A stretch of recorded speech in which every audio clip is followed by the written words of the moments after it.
All right, we're live. Wow, it's been a while. All right, am I evil? Yes, I am. All right, thank you everyone for joining us tonight. We're going to go for about an hour. We're going to talk about all kinds of stuff. We're not just going to focus on Am I Evil? Again, feels like Rich and I have been having the same conversation for 4 years. Well, this is primarily why we're here, because you have your print version out. Right, exactly. So what this is all about, I'll tell the story really quickly. Well, actually, no, I will tell the story after I introduce the wonderful people who've joined to hang out with me and commemorate the special occasion. I will start from the top to my left, to right on your screen. Erika, thank you so much for joining us again. It's great to see you. Thanks again, man. Down below Erika, we got my buddy Rich Catino. Rich, thanks for from Metal Asylum and Brave Words and the Metal Hall of Fame. Right. I mean, really, Rich, thank you for being there from day one. As I've said to Rich in private, this wouldn't have happened without Rich. So thanks for sharing it with me, because you're I'm like one of the first people that you shared the idea with, and the concept art and the story and all kinds of stuff, right? Yeah, absolutely. Right. Rich was a sounding board. I mean, yeah, Rich has literally been there since day one. So yeah, I owe everything on this to Rich. So thank you, Rich. And then below me is another guy who was invaluable on the first campaign, gave lots of expertise, and also just been a friend for decades, literally. Great writer out of San Diego, J.R. Murdock. Thank you so much, J.R. You got by this, these are not the only guests. Yeah, and he's joined us a couple times too for topics. Yep. Yes. Yeah, we're all veterans. But yeah, I mean, so we're gonna get into this, and we're gonna talk. But yeah, again, thank you guys all for taking part of this, and then hopefully we'll get some more people will chime in and watch what we're watching here. But this is also going to go to YouTube, and so basically, if you don't know, the story with this is a couple of years ago, as actually pre-pandemic, I got an interview through Metal Asylum with Brian Tatler, and it was a good interview. He's a really great guy, a really great interview, and I just ran the idea by him during the interview, and he kind of stopped. He was going to ask the same 5 questions by everybody. But then Brian Tatler, yeah, that's an excellent CD, by the way. Brian Tatler, I just said, hey. This reissue, by the way, the new artwork is awesome. Yeah. So I said to Brian Tatler, if you don't, Brian Tatler is the guitar player from Diamond Head who co-wrote the song "Am I Evil" with Sean Harris, co-founding members of Diamond Head. And I said, has anyone ever told the story of Am I Evil, like in a comic or novel book form or anything? And he actually kind of perked up and went, no one's ever done that. Like, that would be great. So I got it, got his blessing, got Sean Harris's blessing, got the licensing taken care of. Got, an art team. One of the artists will be joining us in a little while. And then, yeah, long story short, a bunch of years went by. It was 2020 when we raised the fund. So we raised enough to pay for the artist, but we didn't really raise enough to do print book like what Rich is showing off and like what I'm showing off here. Right. But that's why we're coming back to Indiegogo one more time. I'm not doing any more on Indiegogo. The hell with that. After you did the first campaign, people got the digital version for the people that kicked in money. Exactly. Right. People who contributed to the first campaign got access to the digital version. Right. But yeah, now we're doing, and I mean, some people from the original campaign got access to it. But yeah, it was, and that was all a long damn time ago. And we got an ebook version too, which was a little deeper than the graphic novel version. Yeah, actually, thanks for mentioning that, Jared. I actually also wrote a novella, which is basically with no pictures. It's just a short novel version of the story while we were kind of waiting for the art to come through. Now the day is here. And by the way, for people who contributed to the first campaign time around, you guys, I'm not going to try and double dip on you guys. This is not Columbia House. You guys can come back and just any contribution at all. Just show me that you're interested, and then you can have it. Gonna add one more person to the stream right now, not our artist, but New Jersey legend. Here, we'll say great things about him while he's in the waiting room, so he can hear it. New Jersey metal legend. I think he was played on SOU a few times, maybe. Many times, yeah. One of our favorite local singers. I can still hear him singing Metal Messiah. There he is. There you go. Oh my. There you go. I am flattered and humbled. Thank you, guys. Alan! What's up? Yes. Yeah, thank you for joining, Alan. and Alan is makes sense here too, because Alan has been a supporter of this project since day one. You were part of these initial crowdfunding Yeah. videos, and just we talked about Am I Evil, and you know just the best, man. I'm full of love today. I'm just gushing about all my Thank guests, you. but How long And has we it had been? and we had him on for Jersey Metal too. What's that? yeah, We had him on yeah, for Jersey Metal too. Yep. Yep. Thank yeah, you we for that. talked. Yeah, we talked. Well, it's just a coincidence. I'll tell the story. I'm talking too much, so I'm gonna tell the story, and then I'll shut the f up and let you guys talk a little bit. But we Rich and I said, hey, let's do when we were doing active live streams, we said, hey, let's do some episodes about Jersey metal, about the scene. And so we reached out to Alan. We're like, hey, you had something to do with this. He's like, I happen to be writing a book. So Yep. It's me, so me and Frank White. so yeah, Alan and Frank and Frank White, you know, legendary. Um, one of the greats, really, in that field. One of the great music photographers. Co-wrote a book. Alan, why don't you can tell us way better than I can. Yeah, So where are tell things us at all with about that your It book. was it was an idea that Frank came to me with that he wanted to do this book. He had the title called Jersey Metal. I came up with the subtitle that it's a history of the Garden State's heavy metal scene, and we initially had grand, plans to make this from 1969 till today to kind of show like how the scene started, which was mainly with like rock cover bands that were really inspired by like the New York Dolls and stuff like that, and how that grew into what became the metal scene, much later in the 80s and stuff. But then we realized it was way too much content for one book. So we chopped it into 3 books. We put the first book out last December in 2022, and that was 1969 to 1986. And it's been doing really well. We've been selling a lot of books, a lot of T-shirts, and now we're really busy on the second book, which is, in my opinion, truly the book because it's the metal years. It's 87 to 04. And right now we just got our intros done. We had our foreword written by Henry Vegian from Revenant. And that guy is like a super genius English professor down in North Carolina. And so his writing is just out of control good. And you're going to love just the foreword alone it's a beautiful piece of writing.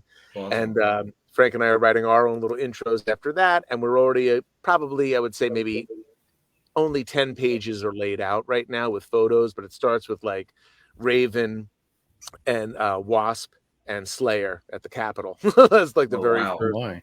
Yeah, that's Where the very did the first. where did the first part end off? I forgot. I think when you were talking about maybe Hades or nonfiction playing and in the clubs or something like that. I forgot.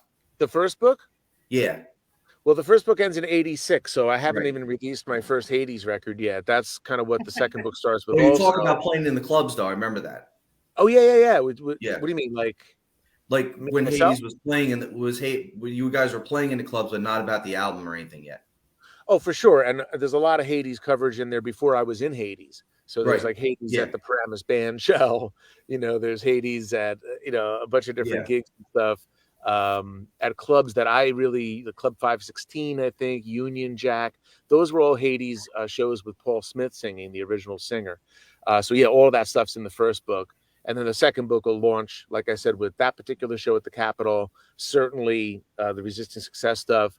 I'll be doing a lot more writing in this book because this is where I start becoming a singer in a band. And in the first book, I don't think I start writing my little autobiographical piece until like, I don't know, page 150 or something. And the book is 350 pages. I anticipate the second book to be about the same, but it's only because if we go over a certain page count, it's a lot more expensive to print. Are you following the same kind of layout how you did the other one? Yeah, but I think I'm getting better at it.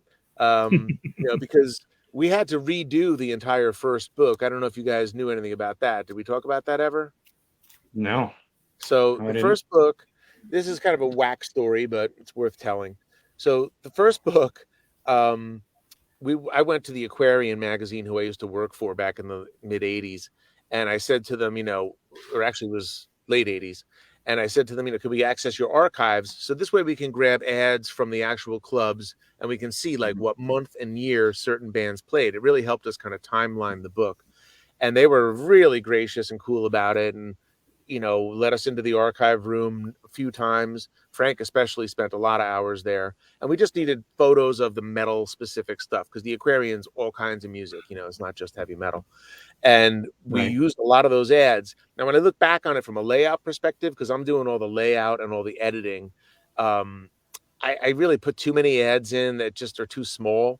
You know what I mean? Like, it's cool to see them, but they're a little too small on the page, and the font was a little too big. So I was able to kind of tweak that for a revision of the first book. And the reason we had to revise it is because at Chiller, we actually had advanced copies of the books at Schiller Convention in Parsippany in October of last year. So we did actually start selling the book then, but the official release date was December 7th.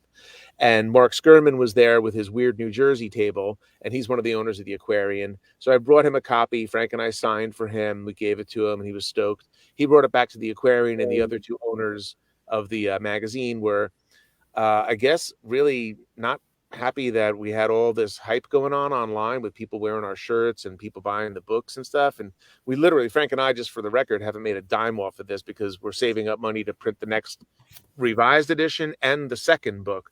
But they basically wrote us an email. I should say they wrote Frank an email, not even me, saying, cease and desist with any of our artwork, any of our ads in future editions. Like, you can sell the books that you sold, you can print, you can sell the books that you printed, which is almost 1,000 books. And that's it. So no more ads after that. And quite honestly, I think they were just looking for money. I heard that from a couple different people. But, the time to ask for money is when we ask for access to the archive room, and we would have given them money. But now, after the fact, when you see that we've got actually a hype going on and it's cool, it's like, I don't even get it, but I guess haters just got to hate. So I went ahead and I just ripped every single mention of the Aquarian out of the book and every single ad. And that allowed us a lot of a different design kind of looks to it and a lot more content, because a lot of bands bought the book that were in these early bands in the late 70s and early 80s.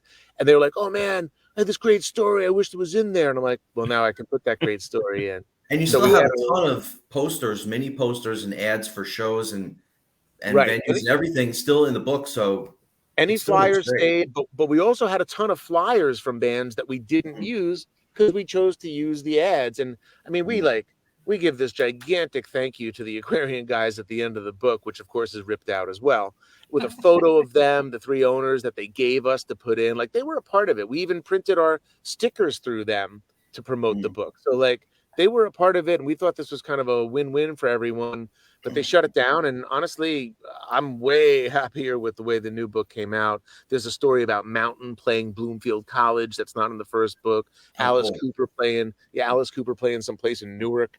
Like, that's like one of the first stories in the book now, which isn't in the original edition. So the cool thing is, at first, it's almost 1,000 books, I think, is a total limited edition now. Like, you'll never be able to buy it. And we probably have less than 200 left to sell. And we're selling them every day on the website and in person. Like, Frank and I are doing a thing out in Frenchtown with all these heavy metal cover bands this Saturday. We'll be there in the afternoon into the evening selling books and t-shirts. But once those books are gone, that's it. And the new revised edition will be what we print next. And I think it's going to actually be superior to the first one. It's kind of a bummer. I had to disengage from the second book to reset the first book. But I also caught a lot of typos and shit that I proofread the hell out of that first book, and I still caught a ton of typos, and I was able to fix those. So I think You'll always find the typos once it's in print. I know, but I must have proofed it like 10 times. It's crazy. But anyway, I was able to proof more and fix a lot of stuff and make it better. And I shrank the point size down a point on the type. So I think it looks better. Everything flows better. And now we're going to have that as our final version of the first book. And like I said, we're digging in. Like, Thursday nights are our night. So I got a little rehearsal studio where I rent space out to bands in East Rutherford now. And I have a little office there, and Frank comes over instead of being in this little closet, which is in my basement here where we used to do our sessions. And we do our writing session there for a few hours every Thursday. And we're steamrolling it. And it's actually good because I've already got a book under my belt with him.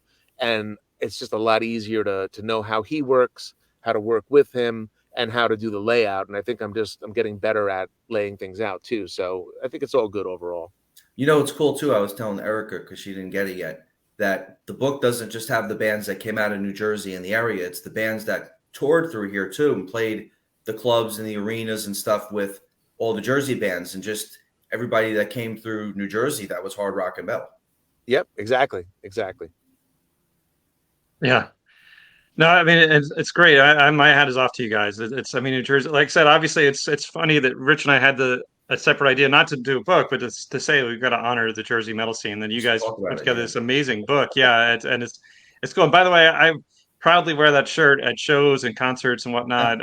And I wore it to the Metal Hall of Fame ceremony. you. So yeah, I love Thank that. It's one of my favorite new. It's better than the concert shirt. But yeah, everyone, if you everyone should go to the website and check out the book, of course. But check out the t-shirts too, man. It's one of my black t-shirts. I'm one of those guys. I think we all are, right? Yeah, for Right? sure. We kept it simple with the logo and stuff, and it's cool. Thank you for doing that. That's great. No, of course. And kudos and congratulations, and to you and Frank. No, it's great stuff. But yeah, I mean, by the way, I think you know Erika, right? Erika and Alan, you guys know Yeah, each of other. course. Yeah, Yeah. from New Jersey. Through Jack Frost. Yeah, Yes. yeah. Jack Frost. Yeah, From your another. era in Seven Witches, which was 2 albums, right? 2 albums you were on? 2 albums. Yeah. I But I can't mean, wait to everybody. read that in the book. Sorry. I said I can't wait Yeah. to read that in the book. You guys did the Wasp tour. Was that like 05? Well, that was 06, I think. 06. And yeah, that'll be in the third book. Well, actually, what is it? It's 87 to 04, so that'll be in the third book. But Jack will be heavily in the second book, the Sabotage stuff. When he was in Sabotage, like Oh yeah, because they played the Birchill a couple times. Frank's got photos from all those gigs, and I'm gonna get some really cool stories out of Jack for that for sure. I actually saw them at the Birchill. I don't know if you remember, Alan or Erika. They played the Birchill Sabotage before Jack was in the band for Dead Winter Dead and the Wake of Magellan. I didn't know that, but I opened up for them. It had to be 94 or 95 at the Birchill. And it was Okay. kind of a weird thing for me because, we had toured in 93 with Sabotage when I was in Nonfiction. It was us, Sabotage, and Overkill all through Europe and all through America. Nice. But then when I was in All Time Low, which was just like a little demo band because Nonfiction had broken up, we were treated really great on tour, and then we just were not treated well at the Birchill. And it wasn't Sabotage's fault; it was the promoter's fault. But it was just such a strange, weird feeling because we, went from like, hey, we're like buddies with these dudes, and now it's sort of like we're just this shitty opening band that is fighting to get $50, at the door. Speaking of Hades and Nonfiction, you guys got any reissues or anything coming out while you're here? I mean, we did a vinyl reissue of Damnation a few years ago, not too long ago. I think Dan structured some kind of reissue of the first album on vinyl. This vinyl stuff seems to be like really cool with the collectors now. Yeah. But that's kind of it, and we're really not active, so it's just sort of like reminiscing at this point, But it's cool for the fans that are hardcore. Yeah, And you guys are all over streaming too, right? I mean, you can get the Nonfiction album or some of them. I don't think everything's there, but I mean, I'm not sure if everything's there, but yeah, there's a bunch of stuff there for sure. I was just listening to Watchtower not that long ago, so there you Nice. go. Nice. Oh wow. I'm actually going to Texas in July for a trade show for my day job, and it's in San Antonio, and I'm still tight with Ronnie Jarzombek, the guitar player. So when I'm down there, we're going to go out and he's got some deli he wants to take me to get lunch or something one day, but I can't wait to see him. Nice. And by the way, Alan, I guess you might not know J.R. Murdock. He's actually San Diego based. He's a sci-fi writer, podcaster, and cool person. But yeah, Alan is, as you heard the intro at the beginning, he's a New Jersey veteran, New Jersey legend, I'd say for sure. But yeah, you guys, good you guys to meet each other. I was in the punk and metal scene back in 91 through about 95, 96.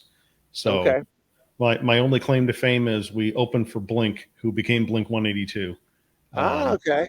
So we did a lot of college shows, a lot of just doing the grind and doing all the little clubs. You're handing out tickets, for free, and you're paying for all these people to show up and getting nothing out of it. And it's like just getting up there on stage in front of 20 people and playing and just loving every minute of it. Being a starving musician was a lot of fun, but the starving part really sucked. Hey, I stayed skinny though. oh yeah. I've never been a 29 cents. Same, bro. Yeah, those are the days. But yeah, it's lots of great stories from that time. So yeah, I'm eager to check out your book too. I was trying to hop on the website as you were talking about it, and then the music popped up. I'm like, nope, we'll go after this is done. Yeah, no Yeah. worries. It's cool. You'll dig it. There's a lot Actually, of great stories in there for sure. Oh yeah. you know, I'll drop it in here. I'll find. Oh, I'm looking it up right now. I'll drop it into the chat here. But You yeah, have Jersey a Metal book. First thing that you comes have up. kind of a projected time when you want to get your layout done for the second one? Well, I certainly don't want it to be 2.5 years again, and I know it won't be because I'm just like I said earlier, like we're way more fluid and fast now, and I'm able to dedicate a lot more time to it now just because I know how the process works, and I kind of squeeze it in like in every available free moment, which I don't have a lot of free moments, but oh yeah, thanks for putting the website up there. That's cool, and I'm guessing at least a year, but I don't know. I mean, I'm not trying to rush you. I'm just saying because I know it takes no. I don't time want to. I just don't want to it do to the be whole that layouts. long. A I lot don't of want work. it to be that long, you know. But I Yeah. mean, because dude, honestly, there's a lot of people that are in the book that freaking died and never got a chance to even see it, and I don't want that to keep happening, and I know it will. So We're not like getting John younger. Zazula, Johnny Z didn't get to see the book, and there's just so many people that are really fundamental, important people in the Jersey scene that unfortunately didn't even get to kind of see it come to fruition because it just took so freaking long. But it is what it is, Yeah.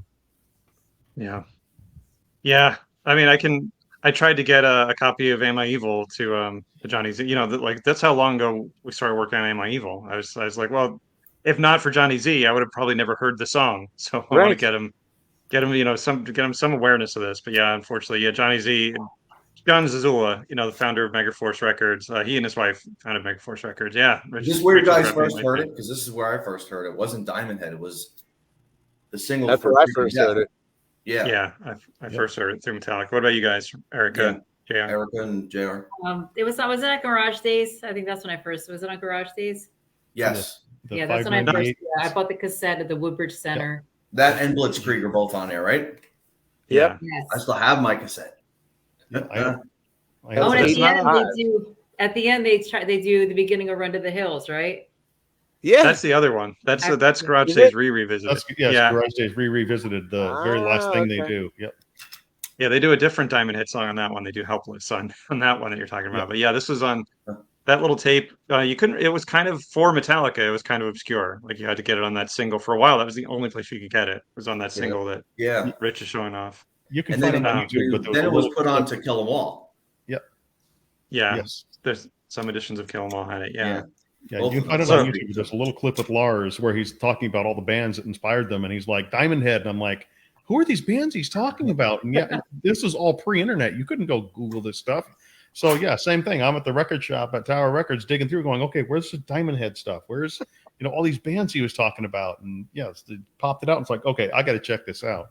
Sure. And Angel Witch. They were into all that stuff. oh yeah, Oh yeah. very Angel very Witch. different vibe. Am I Evil between the Metallica version and the Diamond Head version? Totally. Just a little. Although I'll say though, I was surprised because I for years I didn't hear the Diamond Head version for years because as JR was saying, listen, you kids, back in the '80s, if you wanted to hear a song, it took a lot of work just to hear the song. You couldn't just Yes. But so yeah, it took me years to hear the Diamond Head version. I was expecting like some kind of wimpy '70s thing, and I thought the guitar solo was note for note. Like it's not like Kirk took this slow guitar solo and shredded. Like Brian shreds on that on that first version. I thought the first version was killer.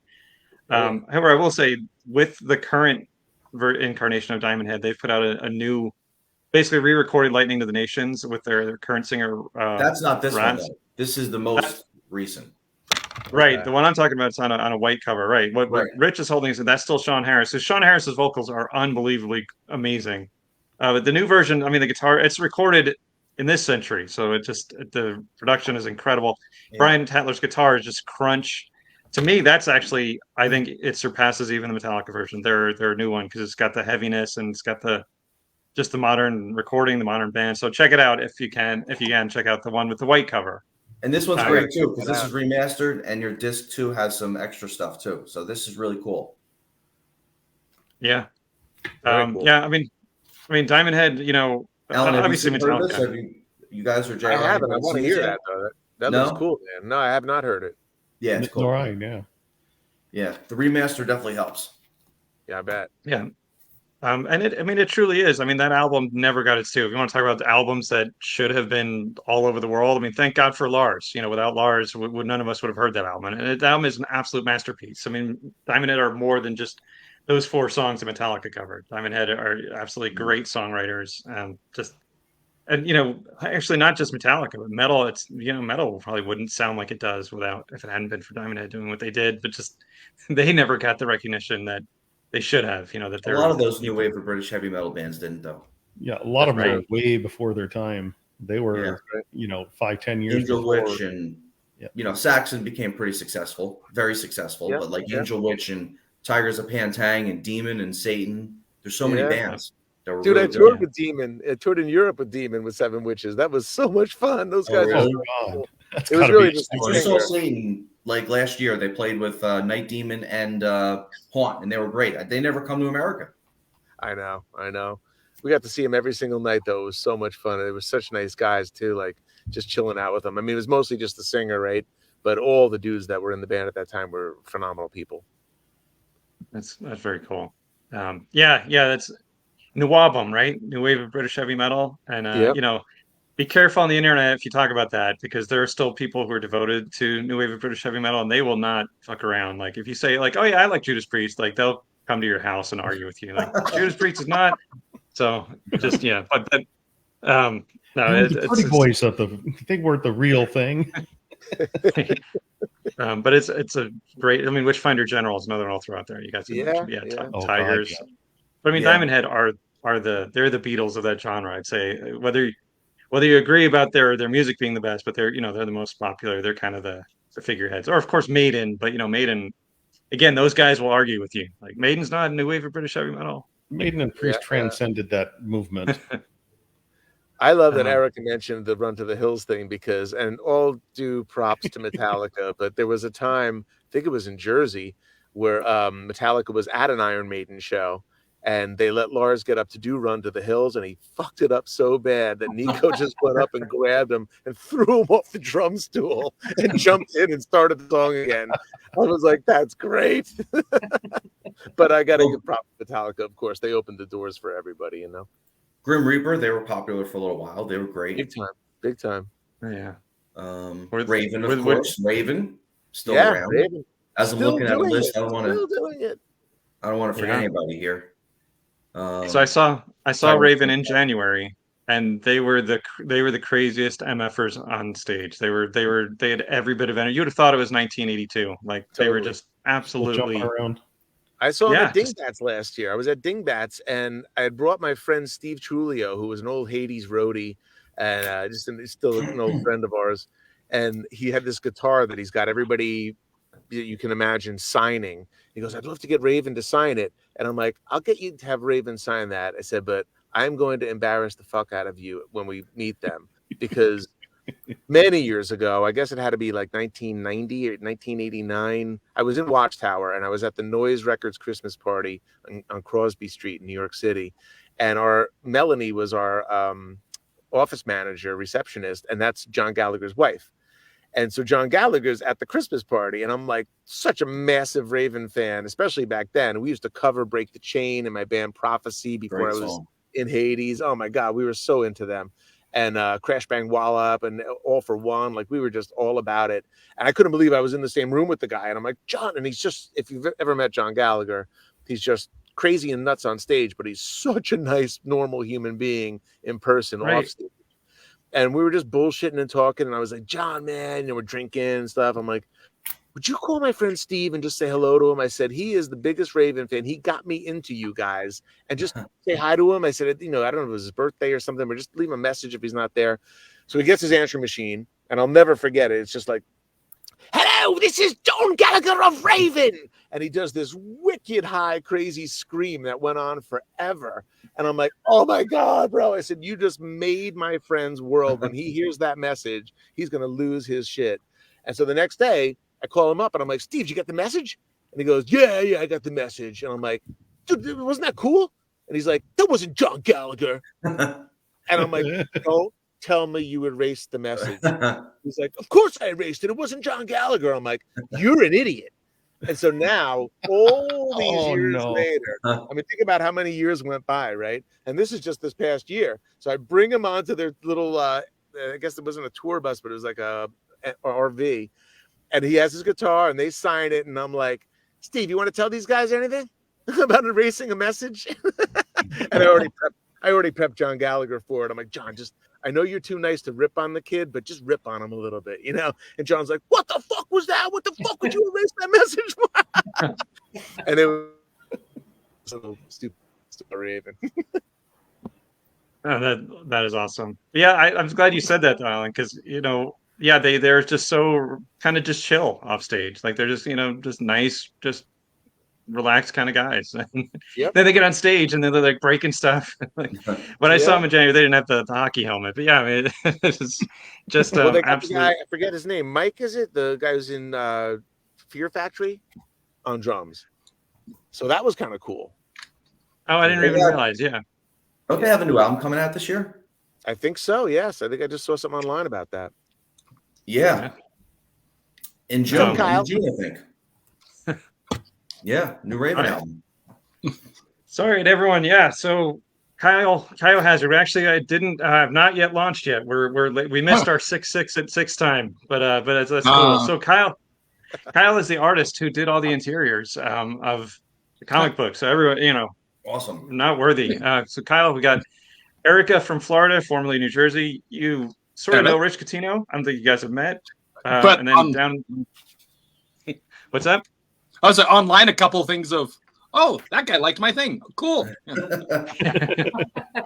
But down there beneath Rich, although they're equals in life, but beneath Rich is J.R. Murdock, the amazing author and friend and podcaster from San Diego, and then bottom center, in the who's that the Paul Lynde Square on Hollywood Squares.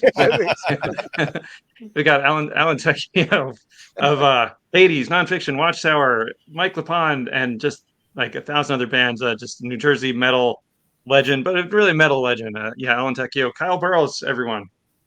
Hello, everyone. Wow. Awesome. I feel so boring. I'm introduced as Erika from Florida, formerly New Jersey, and everybody else is, and Alan was in Hades and this and that. The thing is, Erika, cool, Erika. Everybody knows that.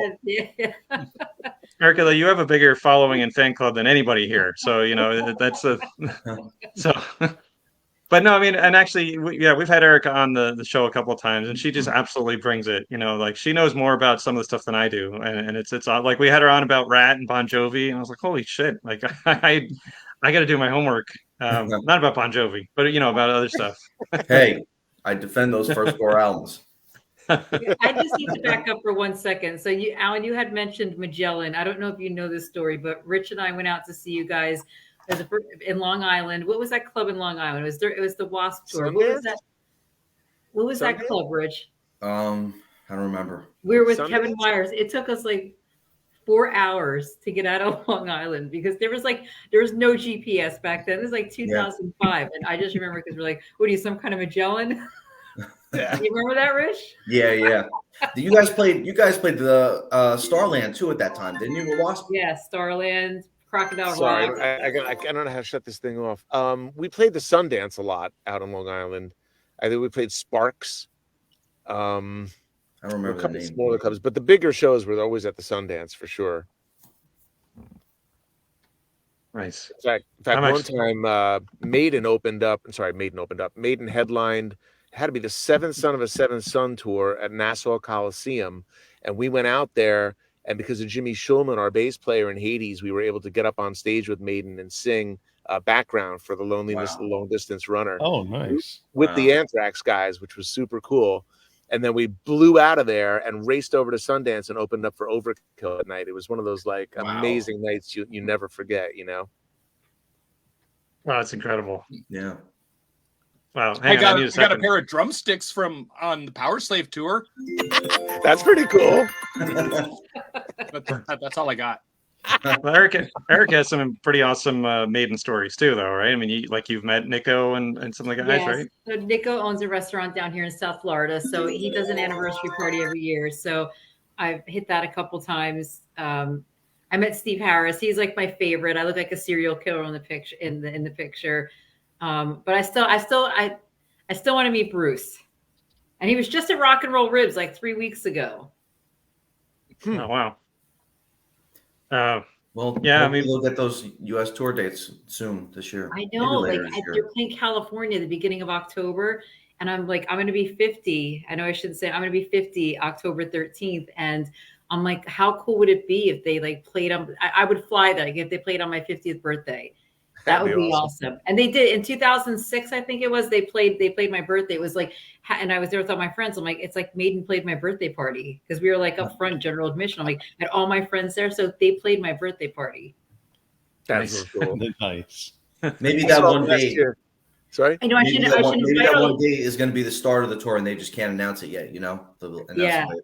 Or listen, maybe I'll invite all you guys. I actually thought about like around my 50th birthday. I'm like, I want like, like kids do like Barney birthdays and this. And I'm like, I want like a very Maiden birthday party. So I'm like, why not do to Nico's, have like Iron Maiden party hats? Everybody has to wear an Iron Maiden shirt. I mean, it's 50. I could do what I want, right? That's like that. So I might do that. Yeah. What's his Yeah. restaurant like? It's What's it like? It's cool. It's first of all, it's it's a rib joint. They do ribs. They have Ace's High Fries, Brave New World potato salad. Awesome. So Oh my it God. actually, yeah. Fully themed. I go for the Ace's High Fries, but I mean, the food's decent, but it really is like, it's an Iron Maiden museum. It's just all this cool stuff. Oh, cool. They've got like their tours, they have their videos playing in the background.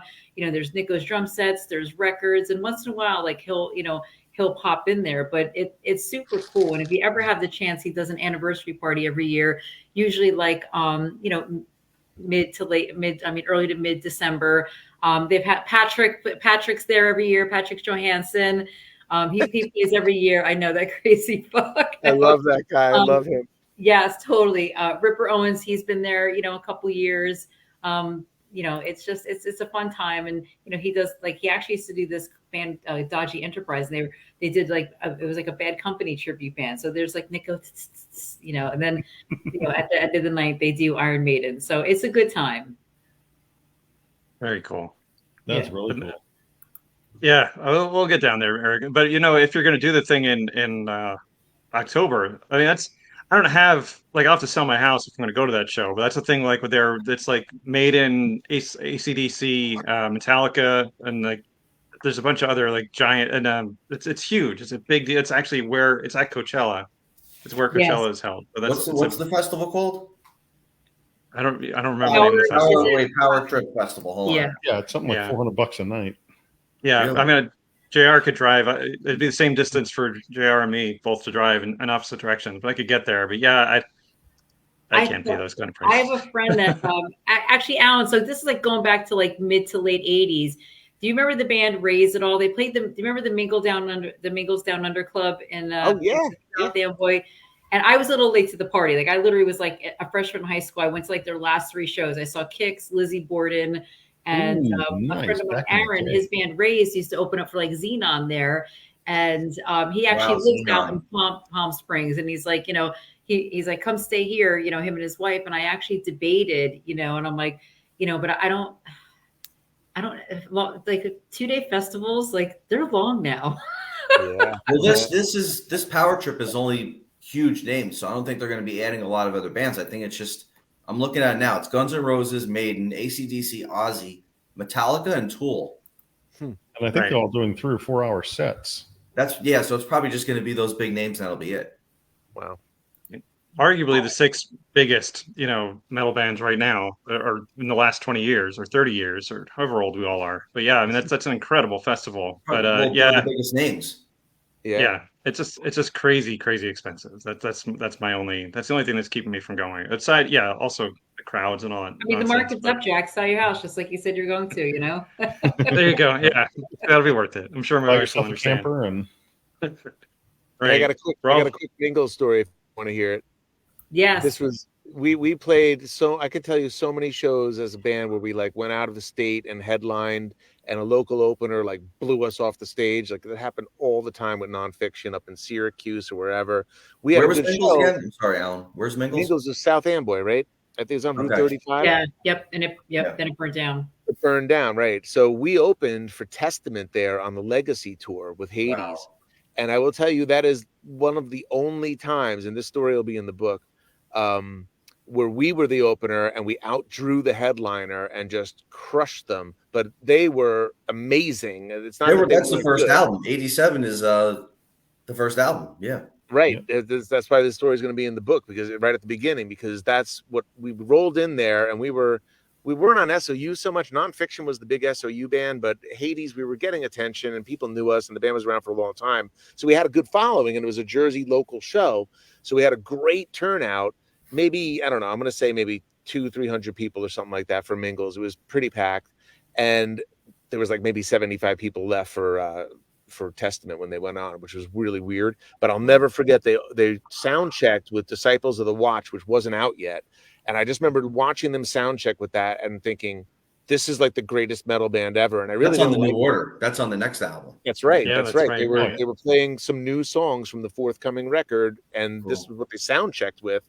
And I'm like, that tune is just rippingly good. And I didn't really want to like them, because there's things about the Legacy I like, and there's a lot of things I don't really like. And I wasn't like a big Louis Clemente fan on drums, but Skolnick, of course, goes without saying.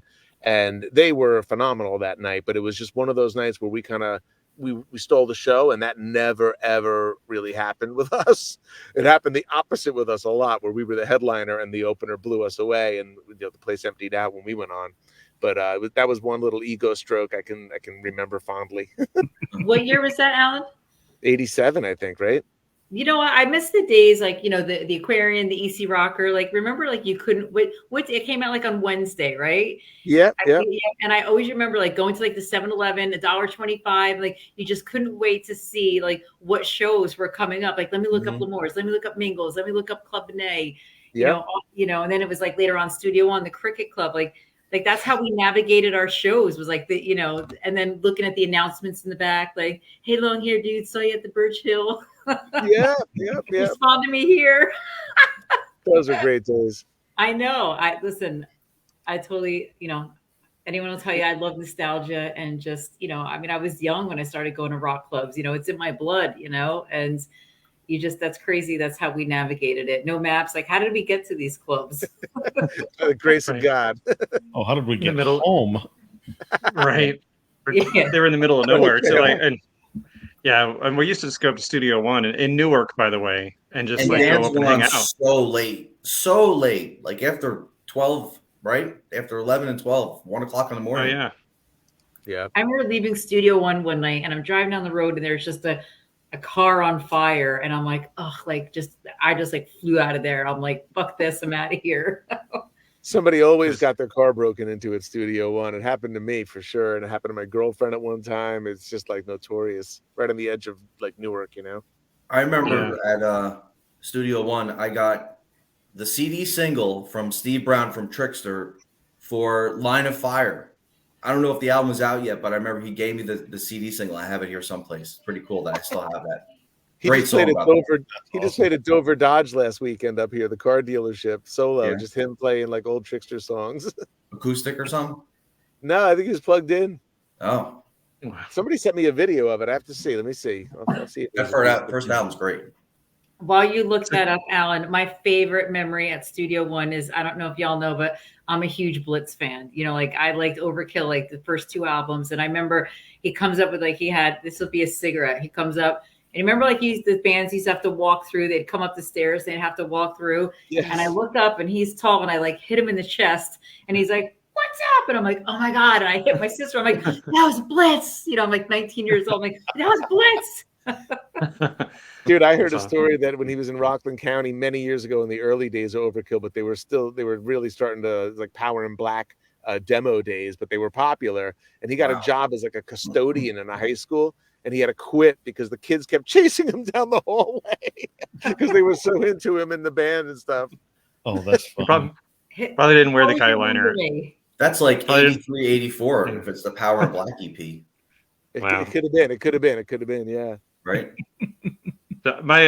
Since you said it, and actually, Kyle, we got to hear your stories too. I don't want you to be just listening to us, reminiscing about New Jersey. But so I met Peter Steele. I saw Typo Negative at Studio One, and the poor bands can't get the hell out of there. They got to walk through everybody. So poor Peter Still had to like walk through us all to get out, and we were all like rushed him, like that was awesome. But he was so in character, like even when the show was done. Of course, he's like, he's like he's like 10 feet tall, and his hand like engulfs yours when he shakes your And hand. that We're was like, that that's was so a high awesome. stage too, right? Wasn't it like, for what I remember, it's a pretty high stage off the ground, right? Yeah, oh, yeah. He was probably like scraping the ceiling. But, he's walking by us, and we're like fanboying. We're like, that was so awesome, and perfectly in character. Like, oh, we've been worse before, and just keeps going. We're like, oh my god, it's Peter Steele. Like, that's who he doesn't just drop character. He just completely said it in that voice. But no, it was a great moment. Alan, Rest in Yeah. speaking of peace. Studio One, if I'm correct, didn't Merciful Fate play there in '93 when they reunited? I think they did on the was that the Shadows? What was In that the record? Shadows. In the Yes, Shadows. I I'm think it pretty was that sure record. Yeah. I was at that show. So I thought wasn't it was there. I saw Studio them at the One. Limelight around that time. They played the Limelight. I saw them Okay. there. I saw them at the Studio One show. Do you have any photos from that going into the book? Do you know? Anybody got pictures from that? Frank would know better than me, and I don't Okay. recall laying any in yet because I've put a lot of raw content into the pages so far that I'm going to get to finessing later and picking and choosing kind of what we take and don't take. But probably, but I don't know for I sure. was curious because it's such a great album. I love that album, In the Shadows. He talks about them, I think, in the first book at the Capitol. I think they played the Capitol. Maybe with Grim Reaper. Don't quote me on that. I should know, but definitely Nice. has a cover of the classic lineup there, which was great. Mm-hmm. I can't find this video of Steve We Brown. have no questions tonight. There's 8 people watching, and we don't have any questions. Well, No. does anybody have any questions for Kyle about the comic book here, or can you tell us anything Yeah. about it, or whatever? Or tell us some good stories. I mean, I know some of your good stories, Kyle. Yeah, Are well, I mean, you yeah. a fan of the song? All right, go ahead. I'll shut up. Kyle? Go ahead. Kyle, can you hear us? Yep. Can you hear Are you me? a fan of the song? Oh yeah, absolutely. Like I think most people, I discovered it through Metallica, but had that Garage Days EP cassette for years. Yeah. I think it still might be in a box somewhere. Oh, nice. I need my readers for that. Hang on. I'm old now. Well, and I did this kind of without Kyle's permission. Kyle would, because Kyle's hilarious, by the way. So he would send me like hilarious little, like he would change the dialogue in a panel and send it to me. Like he has one where the main character's saying like, of the Force, or like of the rebellion against the dark side, and then like there's another character where one of the villains is running away. It's supposed to be like this cool scene, and Kyle sends it to me with the dialogue just like whoop, whoop, whoop, whoop, whoop, like like the Three Stooges. Or like Zoidberg, but no, it's just so I threw that all at the end of the book. Like it's just too good. So there's like an Which extra. I like. Awesome. I was happy those made it in because those were fun. Yeah, so no, it's fun. And there were more, there were more. But yeah, so I mean, do you have any stories about just working on the book? Anything? I mean, I know some of the stories. Do you have any like good stories, or even want to tell people how many hours you put in? A lot. I can't. I think I did count them, and I know that I think it was in the thousands. Wow. And I mean, it looks like it. It's amazing. Oh yeah. Yeah, That looks really cool. no, I mean, just so we had an artist, a Canadian artist who was attached to just life got in the way, and and so I talked to him. I was like, well, it was a completely amicable, great guy. It was nothing. There's no drama or bitchiness, but he's as he was kind of saying, like I think I'm I'm not going to be able to do the book. I said, well, what do you got? I said, I'll find someone, but can you recommend anyone? So he recommended Kyle, and then yeah, Kyle just absolutely just slayed. No pun intended. Just absolutely, just Super cool. Yeah, I've did known amazing. Jack Derek and Kyle. Ma- I'm sorry, guys. What's that? Jack and Kyle, both you guys. Before it gets printed and it looks like this, Kyle, do you do all the coloring and everything too before it gets printed out? You do all the Yes. color schemes and everything? Yep. You do? Yep. Okay. Words, text, everything. That's Okay. badass. Wow. That's Yeah. a majority of the reason why the hours are up there. Yeah. Hey, Yeah, I found it the was- Steve Brown thing. All right, You wanna nice. see this? See if you can see this. Can you see this?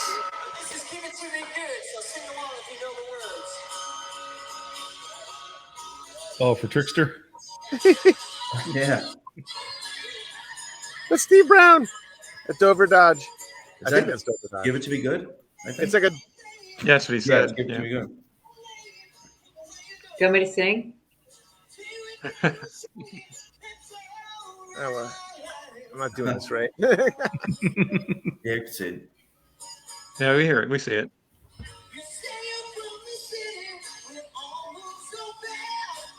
Good singer. Erika's getting into it.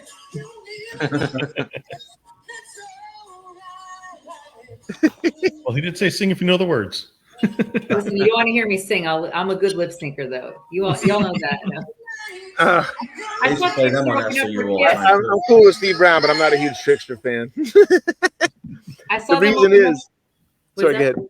No, I was I going to saw say the them open reason up I'm on not. the Kiss. Oh, no, you go first. Go out. You go.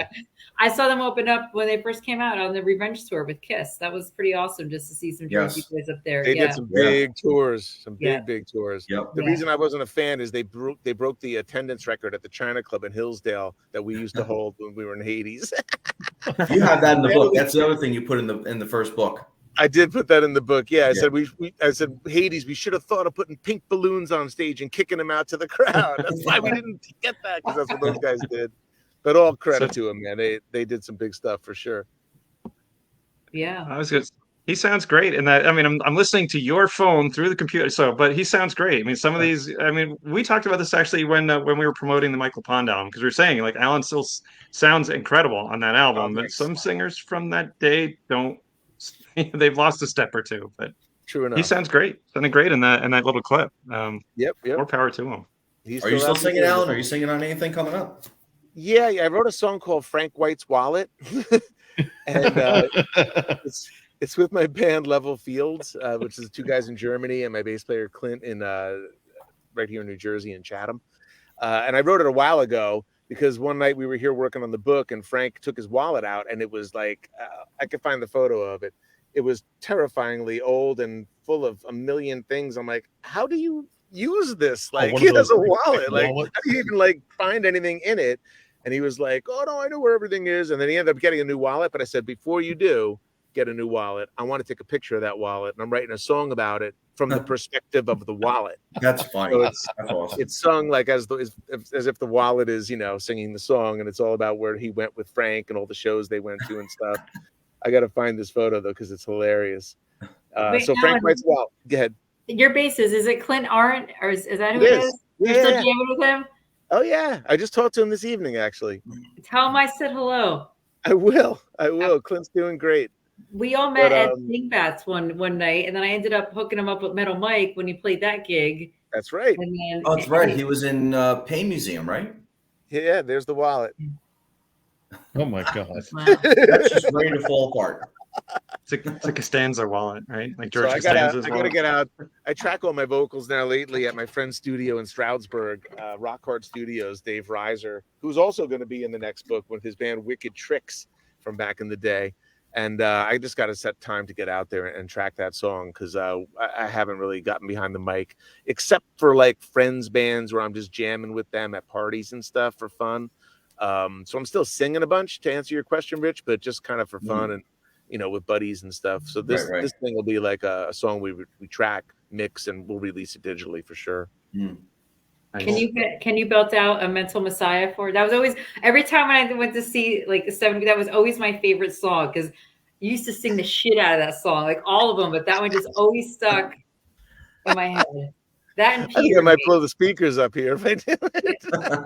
But that was fun. I love doing that stuff. I love copping all of Rivera's vocals. He's got that crazy high scream, and Jack always was very, very good with letting me just kind of interpret stuff on my own. I kept it, I think, true to the song, but I got to do my own thing too, which was fun, Yeah, no, it was. I just remember, like, my God, that guy Alan can sing. I didn't know, it took a while to get to know you, but I'm like, he can sing.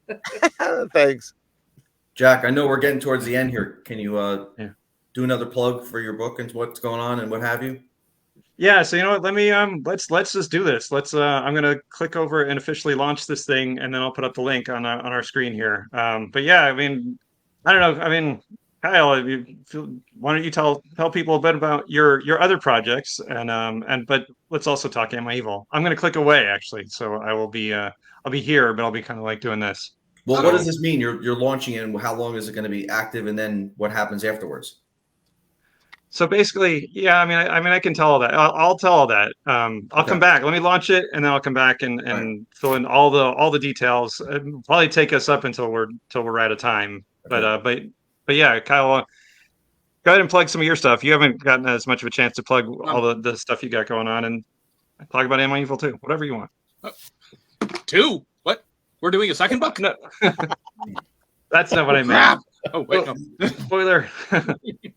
Hopefully, but Jack's gonna make Diamond Head write a song for it too. Ah, Right.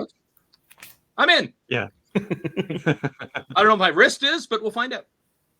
I need it done by Tuesday, by the way. And Kyle, how do people find you if they want your, get your artwork and do something?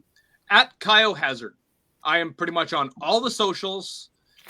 Even when new ones come out, I park my name, and I'm pretty much the only Kyle Hazard out there. Illustration. Yeah, but that's on technically Facebook, but like Twitter, Instagram, it's just at Kyle Hazard. Okay. And KyleHazard.com as well. Yeah. And I even signed up for Tribal the other day. I don't know what the hell that one is, but I'm like, park my name.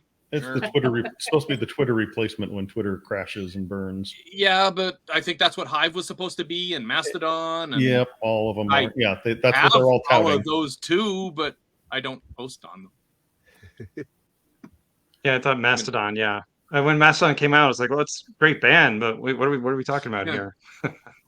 All right, yeah, we're live. Let me get the link. So I'm gonna talk a lot. For a change, I'm gonna talk a lot. So you guys will hear me talk a lot. So let me post the link here. We're live. So someone go out and be our first. I'm trying. I'm on Indigo. Go looking for it.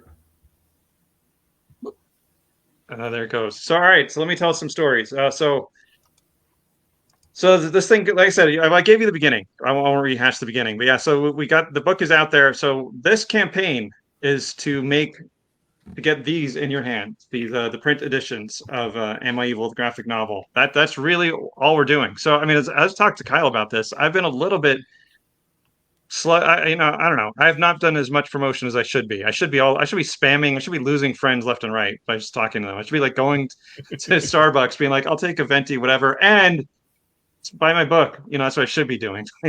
But so this is to get a print edition because we only had the ebook, which I like e-comics, but most people want the real thing. Most people, honest to be blunt, the reaction to the first one succeeding was kind of just, oh, cool. I don't want that. I want people to, and we've sent out a couple of promotional copies, and the reaction we've gotten has been like, holy shit, this is great. We got the Great Walnut Award. Holy shit. Yeah, exactly. I got the Great Walnut Award from Jimmy K at the Metal Voice.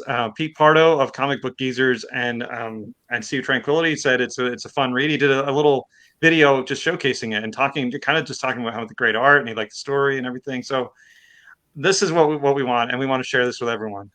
What's kind of cool about this campaign, and I'm not downplaying it, because I want this to make $10 zillion, is that if we make $20, I'll send it to both people and be happy. Like we can't. The book is done, so no one loses. Like the book is absolutely, it's ready and it's there. But yeah, obviously we want, we'll daydream. Like we have not committed to anything. But yeah, I'd love to do a sequel. But in the meantime, we want to get this book out there. It tells a great story. Has incredible artwork. Has incredible cover from James F. Beveridge, who's an award-winning artist out of Canada. He's absolutely a monster artist. He did the cover. And you yeah, use and then a couple lyrics from the song too in the story. Yeah, well, yeah, that's what we got permission through. We licensed the song, so I can use all the lyrics from the song. We throw in some sly, perfectly legal hints to other Metallica and Diamond Head songs, yes, you do. But yeah, many. But yeah, I mean, we don't quote any lyrics, so it's not like I could walk down the boardwalk and say, "Step a little closer, if you please." Metallica can't sue me for saying that. If I quote the whole Damage Inc. song, then they've got a gripe. But if I say their publisher, I wouldn't say Metallica's gonna sue me, but you know what I mean? Like, so we do something like a character says, "Step a little closer, if you please," which of course that's a nod, but we're not crossing any lines there. So it's a great moment in the book, by the way, when the character says that. But we got a little bit of sex, just a little bit. I objected, but Kyle forced me to put it in there. We've got You should have Lots seen the of, stuff I took out, man. It was brutal. No, it's literally like one panel. But it's mainly, it's the story of the song. So it's a lot of blood, a lot of like it's a lot of just good character. I'm proud of the dialogue. I'm proud of all the references, little sly references. And the And link the that you print. got, and the link that you got on the screen is when you go to the Am I Evil as I'm at the page. It's at the bottom of the page too for the website. Yeah, well, the website, there's an mievil-graphicnovel.com that I need to update. I was waiting until the campaign was live to do the update, so I will do that tonight. I'll not leave it being outdated because that's another forefront. But honestly, to be blunt, just who we are, the way the world works now, Facebook is kind of our forefront. We have an Instagram page, which my wife, bless her, has managed more than I do because I don't really hang around there. I don't touch Twitter, so sorry if I'm losing money there, whatever. But yeah, Facebook is a good place to go. But yeah, now we've got this Indiegogo page. I did get a bunch of people contact me, once we announced this and once it got some publicity through the Metal Voice. Get a bunch of people contacting me and saying like, "Hey, how do I get a copy? This is how you get a copy for now. In the far future, when the campaign is over, I'll make it available through that website. And I really want to get this in comic book stores. I want to make it so that I don't have to take them out of my garage and send them to you, or out of my storage unit and send them to you. But for now, this is what we're going to do. We're gonna finish this campaign. It's basically for this short term. Indiegogo is how you can order them. I'm going to throw in a couple of other very cool things that actually match my personal history with this. Is JR actually mentioned that I wrote a novella, which is all text, which is not the comic, which is all text. But so I am recording. I actually have recorded. I'm editing a podio book, if you will, basically an audiobook version of that I'm going to release through YouTube. So you can listen to basically the audiobook of this, and that's going to be free for the whole world. Everybody can listen to that. Hopefully it will get us a couple of more people interested in buying the comic book. But yeah, that's going to be out on YouTube over the weeks ahead. Before we're done, this campaign will end. It starts on 6/6. It will end on 7/7. So you've got 31 days, but don't delay. Act now. So what changes You've after got a that date, backer already. Jack? What happens after that date then? What changes? Well, after that date, it may not be available. Indiegogo is actually pretty cool where if we kill it, if we crush it, then Indiegogo for a short time after that will still behave as like a storefront. But if, and I know I'm supposed to, you guys can tell, all of you guys in sales can say, Jack, you're doing a terrible job. But, if we don't hit our goal, or if we don't crush our goal, then yeah, it won't be available after July 7th anywhere. You can reach out to me, but then we'll have to figure it out. So it might not be available if you hesitate. So don't hesitate. Act now. It also helps the book. It helps everything. And I'll humbly say that this helps the metal world too. You've got 30 days, so TikTok. Yeah, I think there have been a bunch of really good comics out there. Look at that, Jim Harrison. You rock, Jim Harrison. Thank you. Jim Harrison, I talk to a lot on Facebook, by the way. This guy knows more about metal than all six of us combined, I think. But thank you, Jim. Yeah, I lost my train of thought. But anyway, yeah, I think it's good. There's been a bunch of really good metal comics. In fact, Rich and I talked to Steve Niles, who did the Dio comic, and that's a really good book that he did. Great artwork and cool story based on a Holy Diver album. Holy Diver. But our goal, and this is not me talking shit or smack. I mean, Steve Niles is a legend in comics, so this is not me talking. But our goal is to be the best. I want people at the end of the day to say, yeah, the best metal comic out of all of them is Am I Evil? That's our goal. So Kyle's going to be the one who talks smack, right? Well, so you probably should have got a better artist if you wanted that goal. But what are you going to do? No, the book looks great. I really think you started the trend, Jack, because you were doing this. You were getting this going, like you said, pre-pandemic, and a lot of these started to drop during the pandemic, while you were still getting the ball rolling and getting the campaigns going. So I think we can all thank you for getting that going. That's you're giving me way too much credit, but I'll take it. Yeah. So Steve Niles, you can make out your royalty checks too. No. Okay. No. Z2 is they're well known for doing this. They've done a bunch. I have the Anthrax book. There's a bunch of good ones. But yeah, I gotta get the Anthrax one. It looks good too. Yeah, but Am I Evil? I mean, the song just begs to have its story told. It's just such it's a, the storytelling's so rich. I actually met. I'm gonna drop a little bit of name. I met up with the guys from guys and girl from Oceans of Slumber, and they were stoked. I handed them a copy, and they're like, this song is just perfect for this, and they're like, this looks great. It's great artwork, So it was cool. It's cool to give them to Dauber and Cammy. And Dauber and Cammy appear on the social media. I was like, well, the price of the book is you got to pose for her picture. So I got him posing with the comic. Another great Houston band. We were talking about James Rivera earlier. Another great band, Oceans of Slumber. But yeah, so gotten great support. Like I said, I can humbly say I'm really proud of the story. I think it's an excellent story. All credit to Tatler and Harris for originally coming up with the story. But I don't know. I'm floundering now. Kyle, I'm handing the baton to you. Tell us more about the book. I sat in my basement and drew it. Did you want more than that? I'm not 100% sure. I got a lot more. No, I'm an artist, man. All right. Well, and then I feel like I should be more on, but I got nothing. I just finished a day of work. So. Yeah, no, all good. Alan, as somebody who spent the last 2 years pimping a book, what are we doing wrong? What should we be doing to well, I'll tell you. I mean, Frank is really big on. I should also say that when we knew that we had to reset the book, decided to reset it. Frank held off on really pushing it out to all of the major magazines that he shoots photos for. So that's going to happen with the revised edition. So he's got so many connections with like big magazines all over the world that will do something on our book and hopefully generate some sales. But he wanted to wait until we have the finished revised edition printed and ready to go. And then we're going to really put the gas pedal down on promo for it. But we've done a lot of like podcast stuff, a lot of interviews. That's really helped us a lot. A lot of in-person signings, most of which have been great. The last one we did was down in Mount Holly at a band show, and I don't think people were there to buy a book. And I think we only sold like one T-shirt, and it was almost 2 hours away. So that was kind of a bust, but it was the only one that wasn't super, received well. Usually we sell at least a handful of T-shirts or more, a few dozen T-shirts and a bunch of books. But the book, it's full color, full gloss and 350 pages. So it costs us about $50 to print, and we sell it for 75. So it's not everybody's, it's not everybody's budget to do it. In fact, I brought it to Bookends, the bookstore in Ridgewood that does a lot of in-person signings. And, Ridgewood's right in the heart of where a lot of these clubs were back in the 70s and 80s. And the owner was like, yeah, I could sell that for maybe $30. And I'm like, well, I'm not looking to lose $20 on the book. Yeah. So I didn't leave any books there. And I would bring your thing to Jack's in Red Bank if you have, not Jack's in Red Bank, Kevin Smith's old store that is still all about comics. Oh, yeah.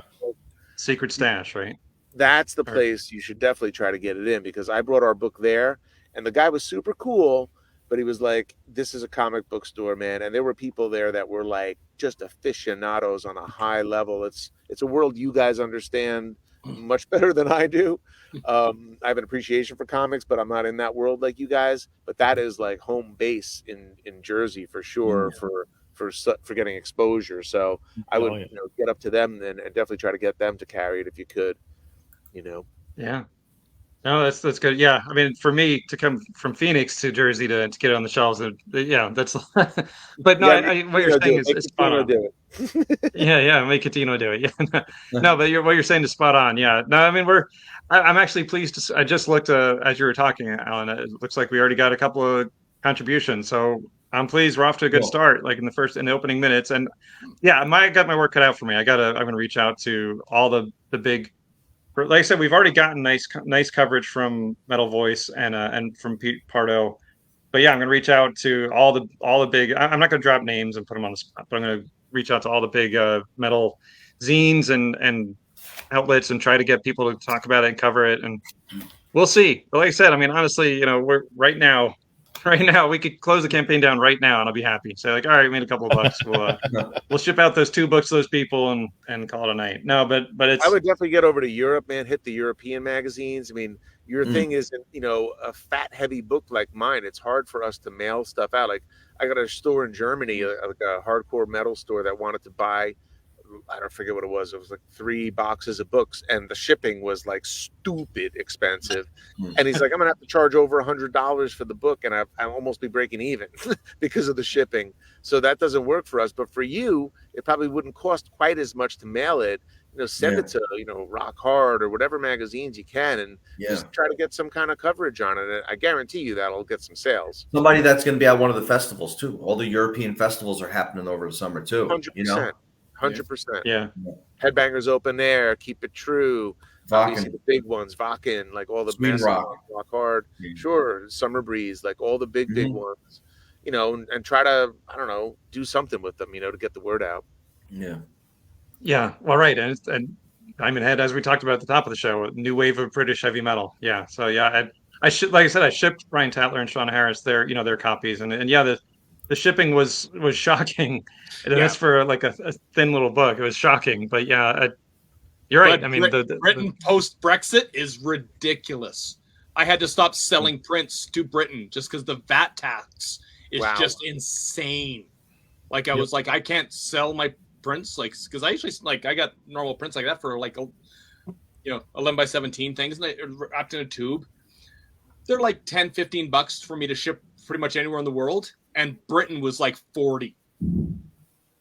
Nice. I'm like, no, I just like, I'm losing money sending one piece of paper.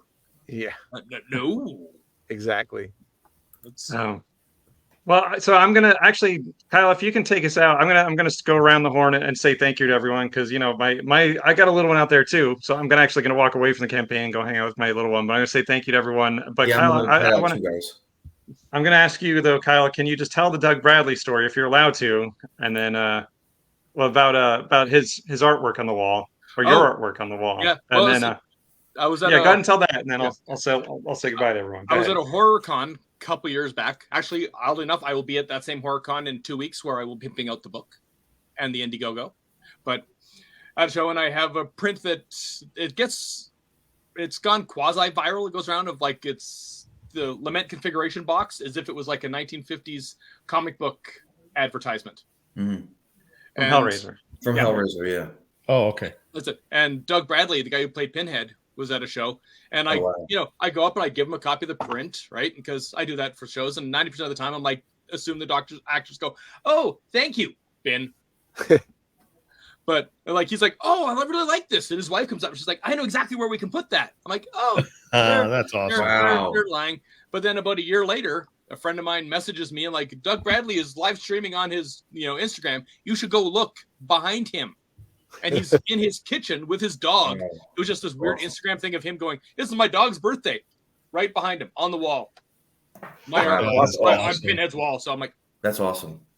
I may have screamed, but and I may have, I mean, I did. Screamed or squealed? Both at the same time. So cool. Yeah. But All right, we're back. I just had an internet glitch. All right, well, so yeah, thank you guys. Thank you everyone for thanks everybody for joining us. Thank you. Erika, the superstar, the legend of Florida, the legend of the metal. Yeah, we need to give you like an awesome title, because Erika, like I said, I'm not even kidding. Erika has a bigger fan club than any of us here. So Erika is awesome. Erika, you got to come back. We got to talk Overkill. We got to talk. So many bands. We got to talk. So much. Somebody. I wanted to be a rock star. I wanted to, but I can't sing, and I don't play any instruments. So I'm one at heart. Okay. that didn't stop a lot of rock stars. That didn't stop them not being able to sing or play an instrument. There's a lot of rock stars who couldn't do either. I mean, but thanks for having me. And just, Alan, I'm definitely looking forward to the new book, and congratulations to, Jack and Kyle and everyone on, on your accomplishments, Yeah. Thanks, awesome. Erika. Thanks. You're going to I'm love glad it. to have such cool friends. Same. Thanks. Same. And and JR, I mean, JR also, I know you have always had like 10 projects in the works. What do you have coming out this year? I'm working on recording Giant Robot Planetary Competition Book 1, trying to get that recorded and released up on YouTube. I'm going to release a chapter a week, get that out, and then I'm going to start recording the rest of them. I'm still working on writing and trying to finish out that full 16 book set that I want, but writing is slow. Life rolls happen. See how it goes, but just got to keep pumping out the audio. Yeah, excellent. Well, yeah, and you can get that stuff. Come on, JR, you got to pimp. I mean, we're all much like Kyle Hazard. I'm at jrmurdock.com. I'm at JR Murdock everywhere, Facebook, Twitter, all those fun sites. I also go and try and park my name everywhere as well. But yeah, jrmurdock.com. You can find all my stuff, links to all my books, links to all my videos for YouTube and whatnot, and check it out. Enjoy. Lots of listening. right. Well, and Rich, like I said, I mean, I'm not getting all mushy on you, man, but Rich, this wouldn't have happened without you. So thanks again thanks again for all the years of Metal Asylum. Happy to help and happy to have everybody on too. It's awesome. And Alan, man, it's been too long. This is great. And you know what? I don't know if you when you get out to Arizona, I think you get out here for bike stuff every once in a while, right? You can come out here, you know. My daughter wants to go to University of Arizona, so I might be out there more than I expected to be. We'll see. Yeah, that's down in Tucson. All right. Well, yeah. Well, thank you all. I'm already too superstitious to look. I'm glad that I looked and saw we had a couple of backers. I'm not even going to look. I don't want to look and see them. Yeah, exactly. I'm going to walk away from it. There's a month, man. Drive you nutty. Yeah. Click. Did it change? Click. How about now? How about now? Yeah. No, I'm not going to do that to myself. All right. Thanks, everyone. You guys are all awesome. And thank you out there for watching. Jim Harrison, thank you for jumping in and telling us that you supported us. Thanks, thank guys. you, everyone. Everybody have a great night. All right. Good night, all.